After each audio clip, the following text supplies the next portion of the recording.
Assalamualaikum warahmatullahi wabarakatuh. Alhamdulillahi wakafa. Asyhadu an la ilaha illallah, asyhadu anna Muhammadan abduhu wa rasuluhu mustafa wa ala alihi wa sahbihi wa mawala. Setiap peristiwa besar ya, selalu ada tokohnya ya. Kalau dalam perang Uhud tokohnya Hamzah bin Abdul Muttalib radhiyallahu anhu. Dalam perang Khaybar ada Ali bin Abi Thalib radhiyallahu anhu. Dia yang memegang liwa ya. Dalam perang Mu'tah ya, setelah syahidnya 3 sahabat Rasulullah yaitu Zaid bin Haritha, Ja'far bin Abi Thalib dan Abdullah bin Rawaha, maka ada tokohnya yaitu Khalid ibn Walid ya. Perang Badar juga demikian, ada tokohnya. Tokohnya adalah ya Ubaidah ibn Harith ya, Ubaidah ibn Harith, pahlawan Badar yang sebenarnya. Nah, mengapa Ubaidah bin Harith ini disebut sebagai tokoh perang Badar? Kita akan bahas bersama-sama ya. Ubaidah bin Harith, kalau kita runut silsilahnya, dia adalah Ubaidah bin Harith bin Abdul Muttalib bin Hashim bin Abdul Manaf. Nah, dari penggalan nasab ini, silsilah ini, kita sudah tahu hubungan dengan Rasulullah. Ubaidah bin Harith bin Abdul Muttalib bin Hashim bin Abdul Manaf. Ya, Abdul Muttalib ya, melahirkan 16 anak. Demikian dalam penuturan Ibnu Hisham. Di antara anaknya itu ada yang namanya Abdullah, ayahanda Rasul, dan ada namanya Harith, ayah dari Ubaidah. Nah, jadi dia adalah sepupu Rasul Shallallahu Alaihi Wasallam yang usianya terpaut lebih tua dari Rasul sekitar 10 tahun.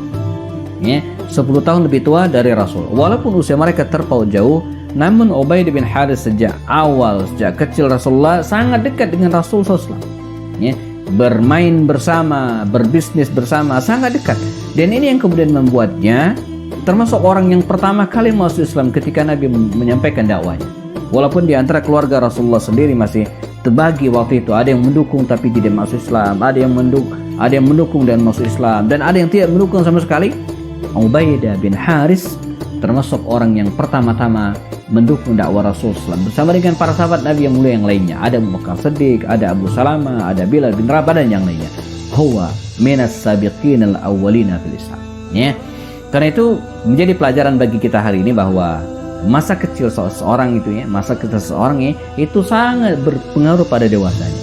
Pergaulannya di masa kecil itu akan memberikan peran yang sangat besar ketika dia dewasa untuk memilih mana yang benar, memilah mana yang salah, dan seterusnya. Itu tergantung pada pergaulannya di masa kecilnya.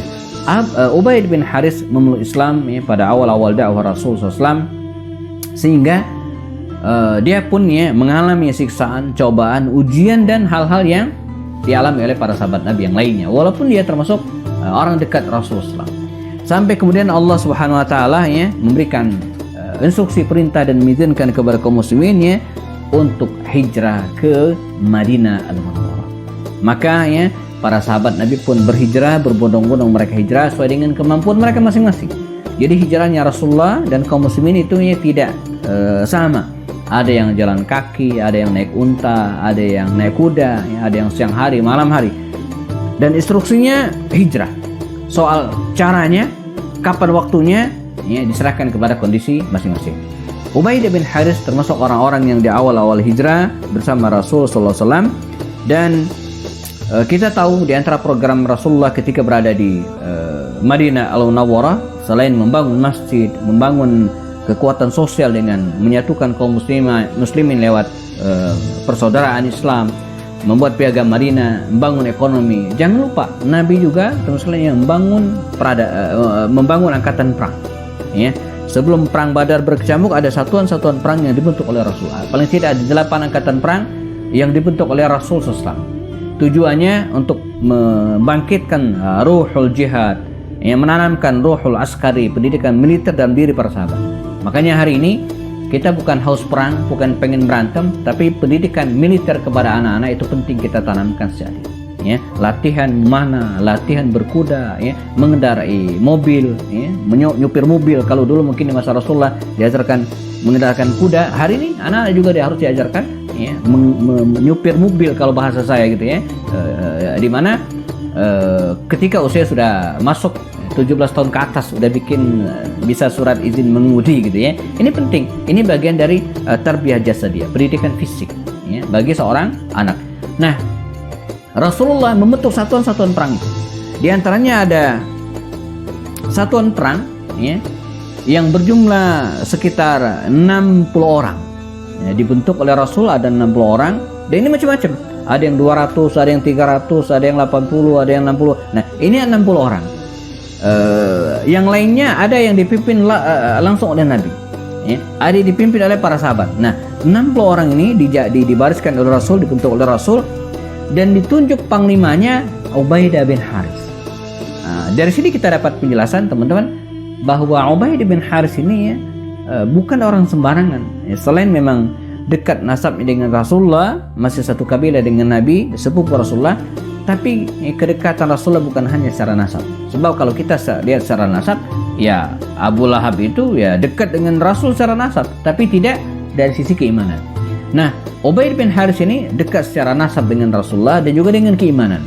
Barangkali itulah diantara alasan Rasulullah, ya, mengangkat Ubaidah bin Haris ini menjadi salah satu pimpinan perang, panglima perang, ya, dalam ekspedisi yang berjumlah sekitar 60 orang, dikirim oleh Rasul ke sebuah tempat namanya Ar-Rabi', ya, sebuah tempat namanya Ar-Rabi', dan Rasulullah memberikan bendera kepada Ubaidah bin Haris. Para sejarawan mencatat bisa jadi itu adalah bendera perang pertama yang diberikan oleh Rasul kepada para panglimanya. Sebelumnya nggak ada. Nih, maka mungkin kalau kita bikin teka-teki sirah, misalnya ada pertanyaan, siapakah yang pertama kali memegang bendera yang diberikan oleh Rasul? Maka jawabannya adalah Ubaidah ibn Haris, sahabat Nabi ini, ya. Nah, bagaimana akhirnya? Apakah dia berhasil dalam ekspedisi yang dibentuk oleh Rasul tersebut? Kita akan bahas. Ubaidah ibn Haris, ya, sahabat Rasulullah, sepupu Rasulullah, orang dekat Rasulullah. Ketika tiba di Madinah, beliau mengangkat beberapa panglimanya, di antaranya Ubaidah bin Haris. Ya, sampaikan di awal, ada mengatakan bendera perang yang diberikan oleh Rasul kepada para sahabat pertama kali adalah Ubaidah bin Haris. Walaupun ada mengatakan kepada Hamzah, karena Hamzah juga diangkat menjadi panglima waktu itu, tapi yang pasti mungkin kalimatnya bisa disebut di antara orang yang pertama kali, ya, memegang bendera yang dibentuk oleh Rasul diserahkan kepada Nabi adalah Ubaidah bin Haris. Dan dalam misinya ke Rabi' tersebut dia berhasil menghalau musuh jamaah, ya, dan berhasil menguasai daerah Rabi' yang hari ini mungkin kalau kita lihat berada di daerah pantai begitu kira-kira, ya, antara kota Makkah dan kota Madinah Al-Munawwarah. Dan puncaknya jamaah ketika Rasulullah SAW, ya, ingin diserang oleh tokoh-tokoh Quraisy dan bertemulah mereka di Medan Badar, dan kemudian terjadilah perang Badar di bulan Ramadan tahun ke-2 Hijriah. Ubaidah bin Haris ikut serta di antara 313 sahabat Nabi tersebut, ya, mencegah, ya, atau kemudian melawan orang-orang kafir Quraisy yang dipimpin oleh Abu Jahal. Kita ingat riwayat bagaimana awal peperangan itu. Jadi kisahkan kedua pasukan sudah berhadapan-hadapan. 313 kaum muslimin dan sebanyak 1000 lebih kafir Quraisy. Dari kafir Quraisy majulah 3 orang. Mereka adalah Utbah bin Rabi'ah, Syaibah bin Rabi'ah, dan kemudian Walid bin Utbah. Mereka bertiga maju dan menantang kaum muslimin. Pada awalnya Rasulullah, ya, menunjuk 3 orang Ansor, tapi ditolak oleh Utbah bin Rabi'ah dan kawan-kawan. Keluarkan, ya, orang-orangmu ya Muhammad dari kabilahmu. Maka Rasulullah menunjuk 3 orang. Siapa di antara mereka itu adalah Ubaidah bin Haris ini menghadapi Utbah bin Rabi'ah, lalu kemudian Hamzah bin Abdul Thalib menghadapi Syaibah, dan Ali bin Abi Thalib menghadapi Walid. Terjadilah duel 1 lawan 1 dan qadarullah Ubaidah bin Haris ini jamaah, ya, berhasil dilukai kakinya oleh Utbah bin Rabi'ah dan darah mengucur deras dari lukanya. Dia kemudian diselamatkan ke belakang digantikan oleh Hamzah dan kemudian terjadi pertarungan. Pada akhirnya Hamzah dan Ali berhasil mengalahkan 3 lawannya ini ya, dan sementara kaum muslimin ya kehilangan ya Ubaid bin Haris ya.